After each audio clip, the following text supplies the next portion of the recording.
Welcome back to my channel Lion of Judah. Ya, di channel ini teman-teman akan melihat video-video yang membahas berkaitan dengan uh, kepercayaan umat Islam ya. Dan di channel ini membahas khusus tentang apakah babi itu akan menjadi halal apabila kita mengucapkan bismillah sebelum kita makan. Silakan disimak videonya ya. God bless you. Oke, sekarang saya kasih kesempatan kepada Pak Siaan untuk diskusi dengan Pak Sarul. Silakan Pak Siaan. Oke, ya silakan Pak Sarul. Tadi soal babi haram ya? Ya, Pak Sarul. Oke, soal babi haram. Itu adalah hukum Taurat ya Pak? Ya, di dalam hukum Taurat itu onta juga haram Pak. Di dalam hukum Taurat itu onta juga haram. Nah, kalau dikatakan Al-Quran adalah penerus dari ajaran sebelumnya, aturannya onta juga nggak boleh dimakan, Pak. Gitu. Tapi it's okay lah, ya. Saya nggak cuma hanya ambil dari Alkitab saja, saya ambil dari Al-Quran. Ternyata babi itu halal, Pak, di Al-Quran, Pak. Gimana, Pak Sarul? Siap dengar ayatnya nggak? Begini aja, begini ya, saya tahu jawab pertanyaan klasik itu. Ya saya aja jawab pertanyaan ringan begini. Dalam Islam itu, sebentar saya jawab, toh boleh toh? Saya belum nanya. Saya belum nanya. Bapak mau jawab pertanyaan saya atas apa? Saya belum nanya. Pak, nanti giliran saya Anda, belum Pak bertanya. Pertanyaan saya yang mana yang Anda mau jawab? Sedangkan saya belum bertanya, Pak. Bapak harus ingat Samuel Siaan ini debat tertangguh, Pak. Ya. Nah, ini saya mau bertanya nih. Saya mau bertanya. Jadi supaya Bapak bisa menjawab ya saya tanya dulu dong.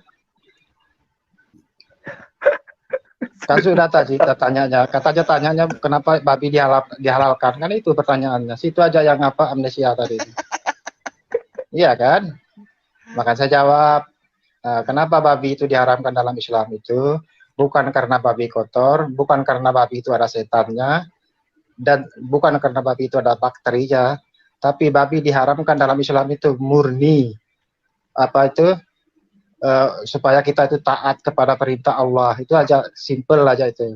Nah, kenapa suatu saat ada juga babi bisa dihalalkan? Itu dalam konteks ya dalam keadaan darurat. Ya misalnya kita di atas gunung kan, tidak ada makanan lain. Kalau tidak ada babi di situ kan cuma ada babi, ya kan? Kalau tidak dimakan babi itu maka kita akan mati. Nah, artinya di sini gimana? Islam itu lebih menghargai nyawa. Daripada kamu mati, lebih baik kamu makan babi aja. Lebih diutamakan menyelamatkan nyawa dulu. Makanya itu ya darurat namanya. Sebentar Pak, saya tidak butuh jawaban itu Pak. Saya tidak butuh jawaban itu. Yang mau saya tanya bukan itu Pak. Yang mau saya tanya bukan itu. Saya mohon maaf sebentar, cuma interupsi doang Pak Yusuf. Mohon maaf tadi Pak Yusuf ini antara si Samuel dengan Pak Sarul kan ya. Kok tiba-tiba ada yang nyerocos. Pak Sarul, mohon maaf itu pendidikannya apa ya saudara seimanmu ya? Coba tanyakan Pak Sarul. Berpendidikan. Udahlah, nggak penting lah itu pendidikan itu. Biarin aja, Mas Adit, biarin aja saya aja dulu. Nggak penting lah itu soal pendidikan.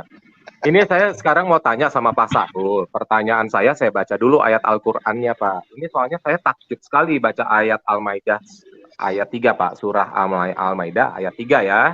Saya bacakan.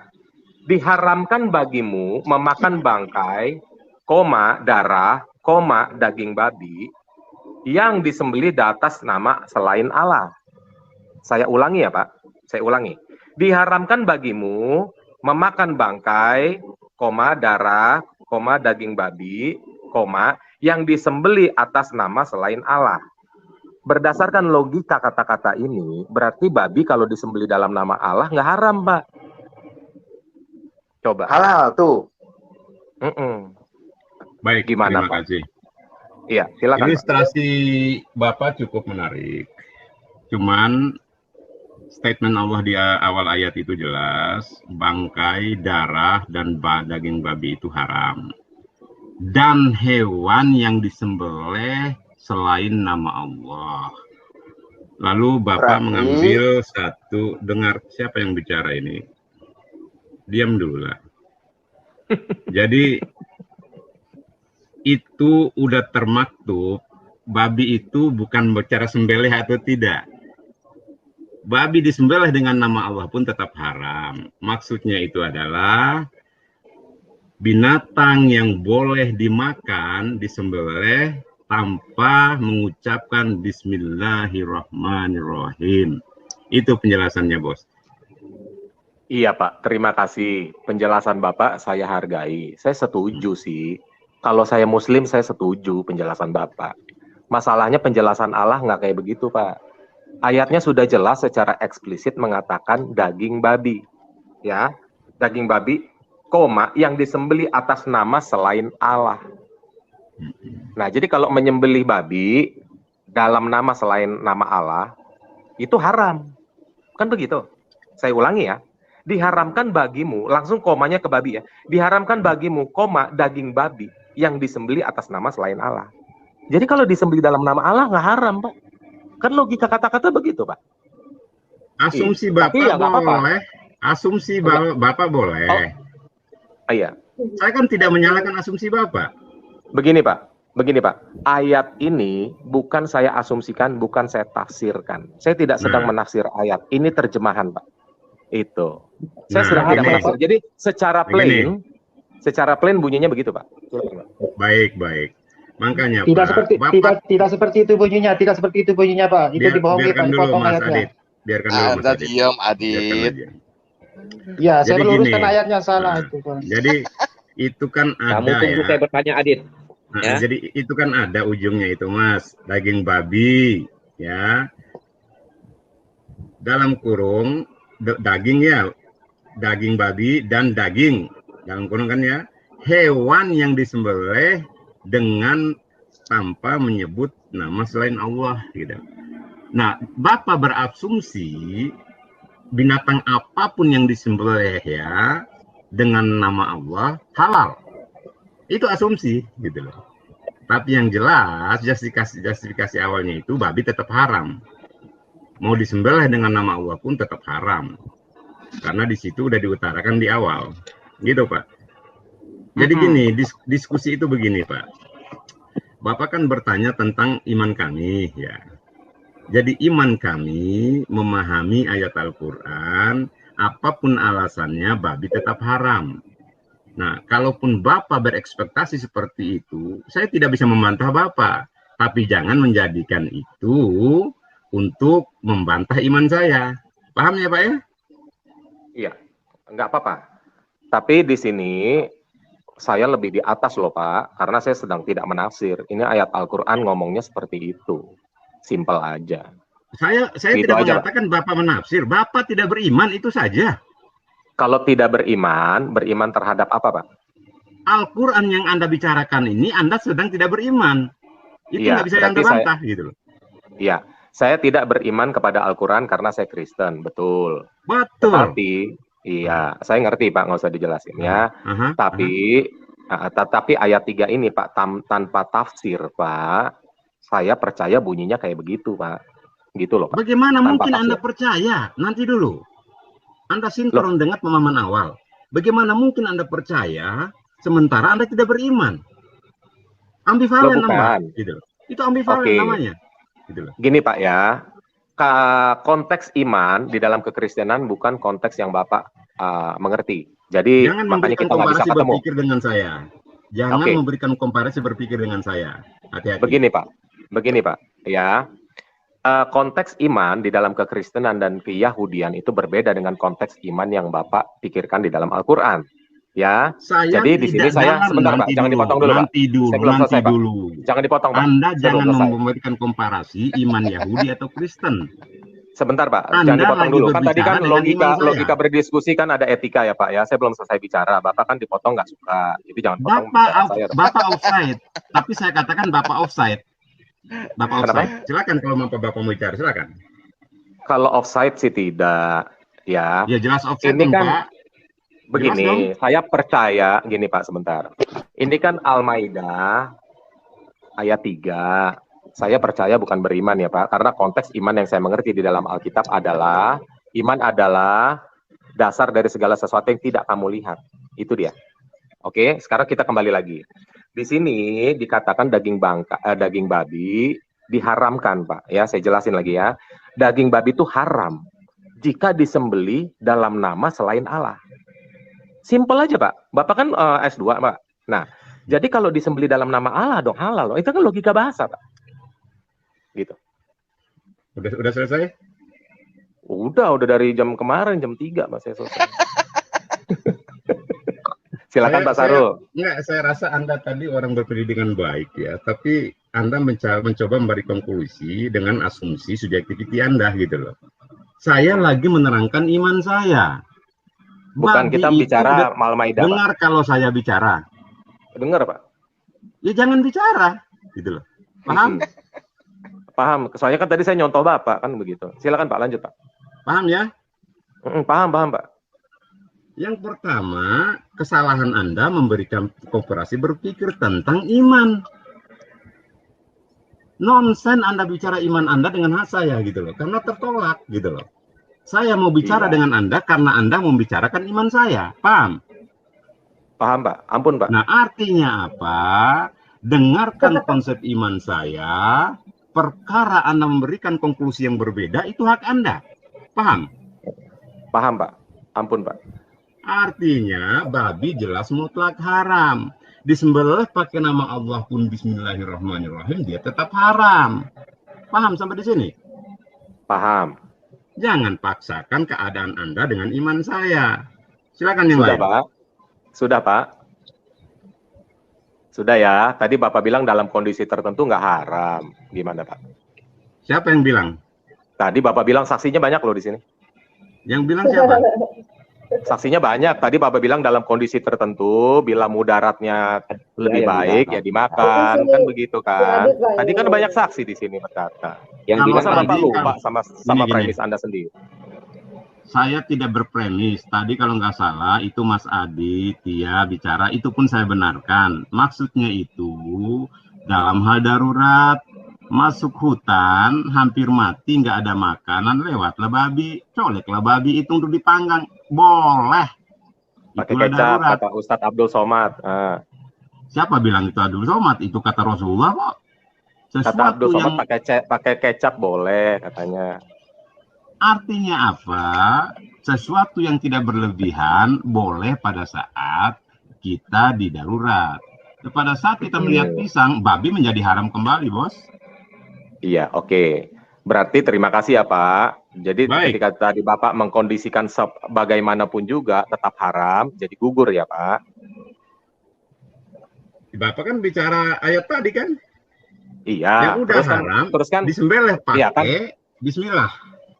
Iya. Jadi terus kan jangan memberikan komparasi terhadap konklusi yang berbeda. Tadi masalah darurat. Ayat ini bukan bicara darurat, paham? Iya, ayat 3 Al-Maidah ini bukan bicara darurat. Lalu tadi teman Anda dan Anda sudah menjelaskan secara eksplisit membuat premis dalam keadaan darurat boleh. Berarti sudah ada 2 kasus di sini, Pak. Itu bukan 2 kasus, Mas. Udah 2 kondisi. Kasus, iya, sama aja lah, 2 kondisi, Mas. Iya, gitu. Beda. Kasus sama kondisi beda, Bos. Iya. Gimana sih? 2 kasus, maksudnya kasus di sini buat saya Pak sebagai orang Kristen menemukan suatu kasus bahwa sebenarnya babi tidak haram. Nah, silakan. Kalau kami itu kasus buat saya terhadap Al-Quran Anda, ngerti ya? Gini loh Pak. Anda tidak bisa melabel apapun terhadap Al-Quran karena Anda tidak beriman. Anda cukup bertanya saja. Paham? Oh, nggak bisa Pak. Gini Pak, jangankan saya Pak, Muhammad aja ruang ragu Anda dengan untuk melabeli Al-Quran? Apa ruang Anda? Begini Pak. Alasan saya melabeli Al-Quran karena Muhammad sendiri ragu terhadap Al-Quran. Nah, mau ayatnya biar saya kasih. 10, ayat 94. Tuh, dari kasih ayatnya. Gimana Pak? Surat 10 ayat 94. Yunus. Kamu tahu kenapa Gini Allah aja Pak Sarul. Seperti itu? Gini Pak Kamu Sarul. Tahu kenapa Allah berfirman seperti sebentar, itu? Pak Sarul. Saya kasih tahu Pak Sarul. Ini repotnya kalau diskusi sama Samuel Sihaan. Repot Pak.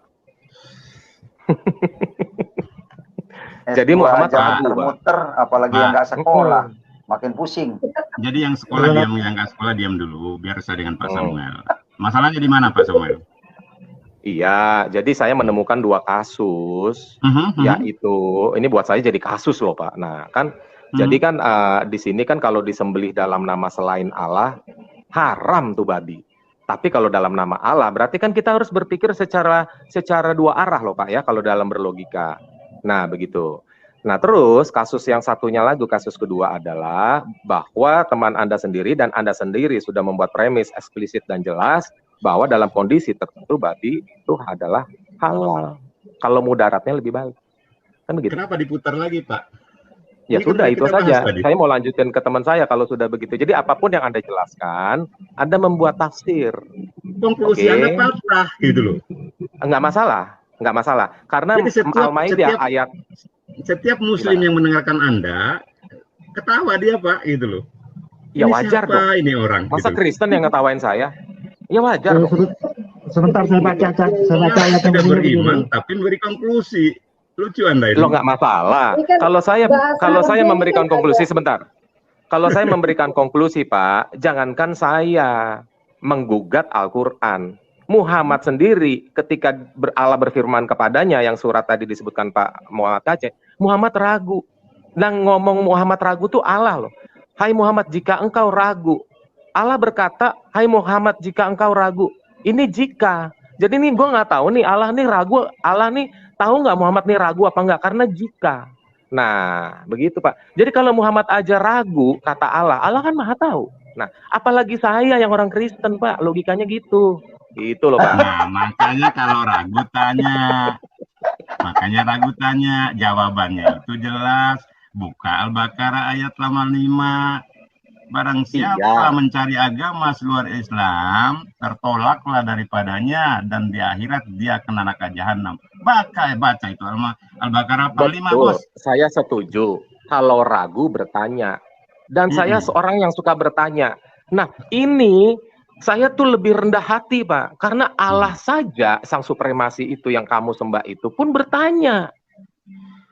Jadi ya nggak apa-apa, memang gue bertanya, gue kan manusia. Lah Allah bertanya nih, hai, iya, hai Isa, adakah engkau berkata, sebentar ya, hai Isa, adakah engkau berkata kepada orang-orang, jadikan aku Tuhan dan ibu, jadikan aku dan ibuku dua orang Tuhan setelah Allah. Lalu Isa berkata, bukan hakku mengatakannya. Jika aku mengatakannya, tentulah engkau mengetahui. Itu Isa ngomong sama Allah. Kalau gua ngomong, lu pasti tahu. Nah Allah bertanya sama Isa, ternyata Isa bilang gue nggak ngomong gitu. Nah, apa esensi ayat itu menurut Anda? Esensi ayat itu kan katanya kan ada orang Nasrani nyembah Yesus, nyembah Isa, nyembah ibunya, kan begitu. Nah, terus Allah cari konfirmasi nih. Allah cari konfirmasi nanya sama Isa. Pertanyaannya Allah tuh bertanya, hai Isa, adakah? Kata adakah adalah kata bertanya, Pak. Adakah engkau mengatakan bla bla bla bla? Lalu Isa bilang, gue nggak ngomong gitu. Nah, ya, jadi di mana masalahnya? Di mana masalahnya? Ya, masalahnya di sini udah sangat jelas, Pak. Yang pertama Muhammad ragu. Udah gitu Allah bertanya. Lah sekarang kalau Muhammad aja ragu, apalagi saya yang orang Kristen. Terus apalagi saya temukan Allah bertanya atas tuduhan yang tidak dilakukan oleh Isa. Nah ini jadinya nih kalau diskusi sama saya Pak soal babi bisa kemana-mana tuh. Aduh, S2 muter-muter, aduh, es cendol. Maaf nih Pak, maaf saya katakan. Karena memang saya sih nggak sekolah. Yang lain diam. Salam kenal, saya Samuel Tiahaan Pak. Gitu. Pak Samuel, saya rasa Anda cerdas tadi ya. Lumayan sayang ya. Anda Ternyata tidak saya paham goblok, dengan Pak. keadaan Anda sendiri. Ternyata Bapak betul saya goblok Pak. memang. Tanya rekeningnya Pak, tanya rekeningnya. Udah bilang cerdas, tanya rekeningnya. Jadi cara bicaranya Anda cukup cerdas, tapi sayang Anda tidak paham dengan ucapan Anda sendiri. Artinya begini, giliran orang nasional lagi itu pertanyaan. Anda diam, bukan waktunya Anda diam. Samuel belum kelar. Nggak apa-apa. Jadi gini, ya, saya diakui cerdas. Selebihnya kalau saya dibilang goblok kan itu klaim sepihak, Pak. Kalau kita sebagai orang yang cerdas, tahu berlogika, klaim itu nggak boleh sepihak, Pak. Tapi kalau Bapak bilang saya goblok, ya saya terima orang Bapak yang bilang. Waktu saya di Manado ke rumah sakit Ratu Busyas itu, rumah sakit gila, saya dibilang goblok sama orang gila. Kan gitu. Waduh. Begini, Samuel, saya goblok lo kata orang gila gitu. Ya emang nggak apa-apa gitu loh. Silakan. suaranya. Saya mau beri pantun sedikit ya. Ya, Pak, ini saya berpantun dulu ya sebelum kita lanjut ke pertanyaan selanjutnya. Jaka Ya. sembung membawa golok, nggak nyambung, goblok. Nah, gitu. Iya. Oke begini. Kita lanjut ke pertanyaan. Aditya, kamu sudah bertanya. Kamu sudah bertanya ya, giliran saya bertanya. Boleh, moderator? Saya lagi, kan tadi pihak muslim kan ditanya. Kamu stop dulu, sudah ditanya. Kamu mau Udah, nggak bertanya, apa-apa, aku Aditya takut nanya sekali boleh. kamu ditanya. Kamu mau ditanya, kamu kabur. Ya, Tanya sudah. nah, oke. Sekarang saya bertanya sama kamu. Iya, saya Kelahiran itu adalah peristiwa paling penting, ya kan? Peristiwa paling penting. Pertama kali Al-Quran diturunkan di situ, ya. Kenapa, ya? Pada saat itu Muhammad tidak kenal sama Jibril? Anda jawab.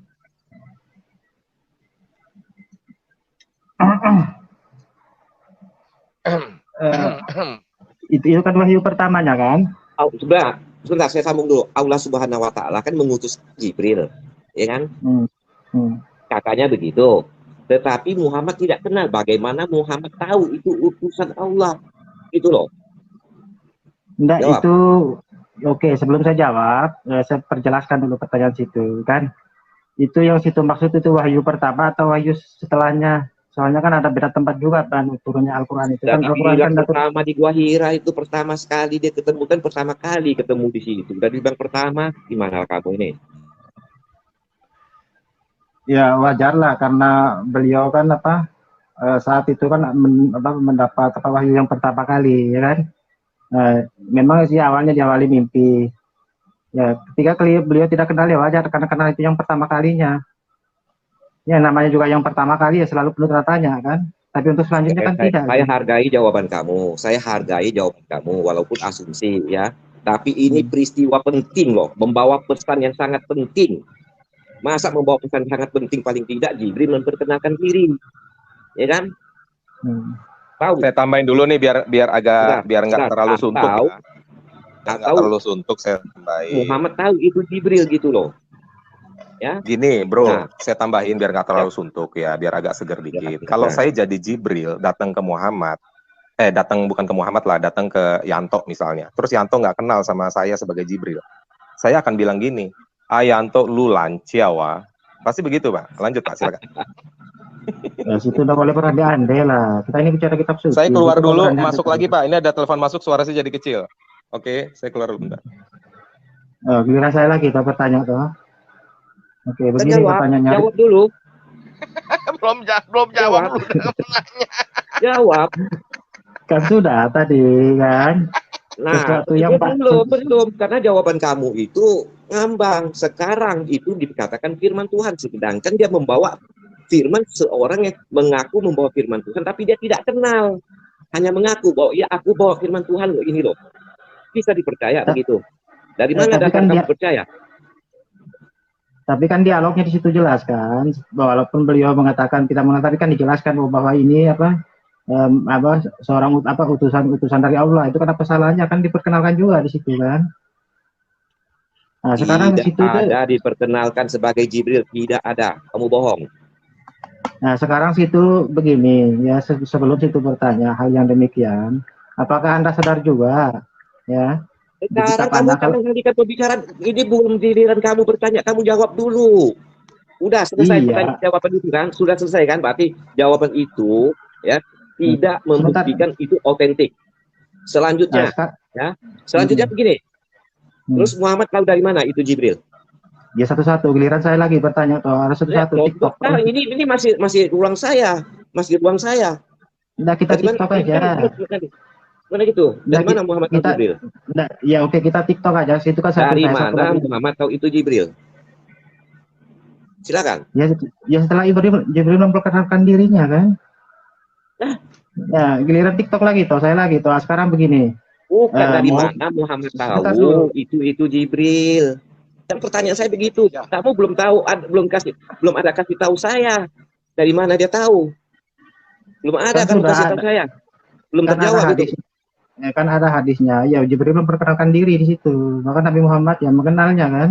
Ada hadisnya itu. Nah, giliran saya lagi bertanya, pertanyaannya Tunjukkan sama hadisnya. juga. Hadisnya mana? Tunjukkan hadisnya.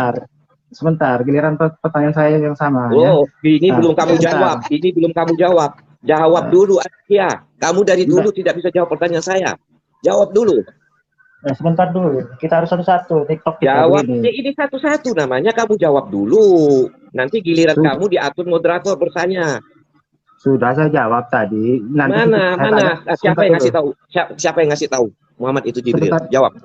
Jawab. Sebentar dulu. Sebentar apa? Jawab dulu. Siapa yang ngasih tahu ke Muhammad itu Jibril? Jawab. Murid Yesus yang kan sudah meninggal, ya kan? Ke-12 muridnya itu kan sudah meninggal, ya kan? Jadi ada yang tersisa lagi. Nah, Bible Anda itu dibukukan oleh orang yang tidak mengenal murid Yesus. Setelah kematian Yesus itu selama 40 kamu ini tahun. ngelantur, jawaban kamu tuh ngelantur. Enggak, ini pertanyaan yang bertanya, sama. siapa yang tahu, kasih tahu Muhammad supaya saya bisa percaya iman Anda gitu loh. Ya. Anda harus meyakinkan saya siapa yang ngasih tahu Muhammad, ya. Itu adalah malaikat Jibril. Itu aja kamu nggak jawab. Kalau nggak bisa jawab, bilang nggak bisa jawab. Selesai. Bisa. Kan sudah saya bilang ada ayat di Al-Qur'an ya, itu mau Jibril ada di mana? Ada di mana? Tunjukkan. Enggak, sebentar dulu. Ada masalah lagi masuk ke hati ini. Sebentar dulu, giliran saya lagi. Berarti tidak bisa jawab. Berarti Anda tidak bisa menjawab. Selesai. Situ juga kalau saya tanyakan pertanyaan sama situ juga enggak berani gitu. Silakan. Anda ini giliran saya bertanya Anda. Kalau Anda saya fair, kalau Anda tanya saya tidak bisa menjawab. Saya katakan saya tidak menjawab. Saya kasih teman saya.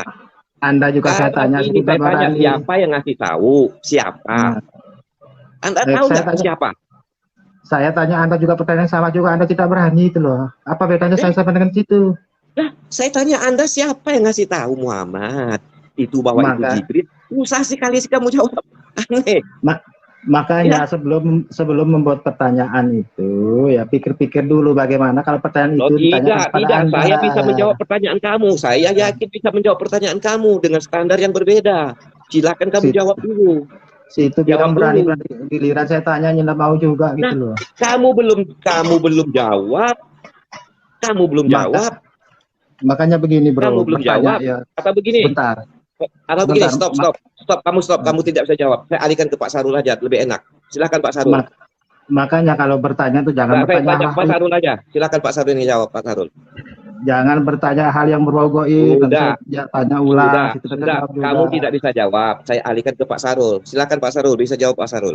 Baik, terima kasih. Jadi pada prinsipnya Rasulullah itu kan belum menjadi nabi kala itu. Wahyu pertama itulah justifikasi beliau sebagai nabi. Allah mengirimkan Jibril kepada Rasulullah.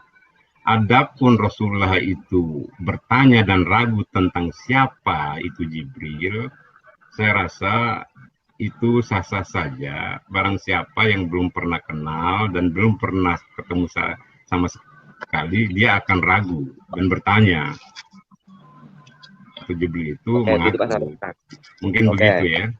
Oke, kalau Pak Sarul jawab seperti itu, saya hargai. Ini baru jawaban, bukan kayak Aditya nih Pak Sarul. Anak kecil ini. Ya, saya hargai pernyataan Pak Sarul. Cuman bagi saya Pak Sarul, kalau saya mau mengimani Kristen, tentulah mengimani Islam, tentu saya dari awal, karena itu peristiwa awal ya. Saya harus mempercayai Al-Quran. Kan begitu. Nah, pertanyaan saya itu, ini kan menjadi suatu yang sangat-sangat janggal. Masa Tuhan mendatangkan Jibril untuk memberitakan suatu wahyu yang sangat penting tanpa dikasih tahu bahwa itu Jibril? Atau paling tidak Muhammad juga kenal itu Jibril gitu loh Pak Sarul. Ya, betul. Itu asumsinya betul. Ya, saya pun akan sependapat dengan Bapak.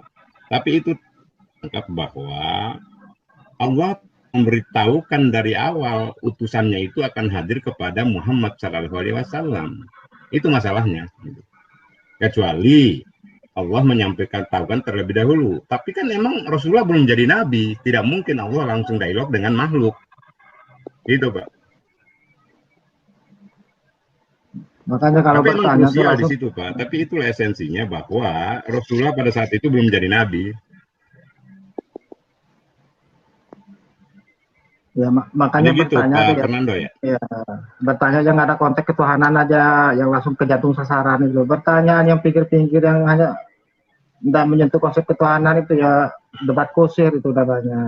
Nah, kayak pertanyaan saya seperti ini ya, pertanyaan yang paling Nggak bagus apa-apa ya. Mas, tugas kita menjawab, nggak apa-apa. Ya. Nggak apa-apa, tugas Pertanyaan kita yang, menjawab, ya, gitu aja. pertanyaan yang paling bagus begini. Nah, kenapa Yesus itu tidak pernah memerintahkan atau tidak pernah menyeru kepada umatnya Tolong di mute, bahwasanya, belum giliran dia bertanya. Tolong di mute. nah sebentar, Yesus tidak pernah mengajarkan konsep penebusan dosa, ya kan? Nah, kenapa Paulus itu mengajarkan konsep penebusan dosa? Itu klimaknya pertanyaan. Ya. Oke, Pak Sarul.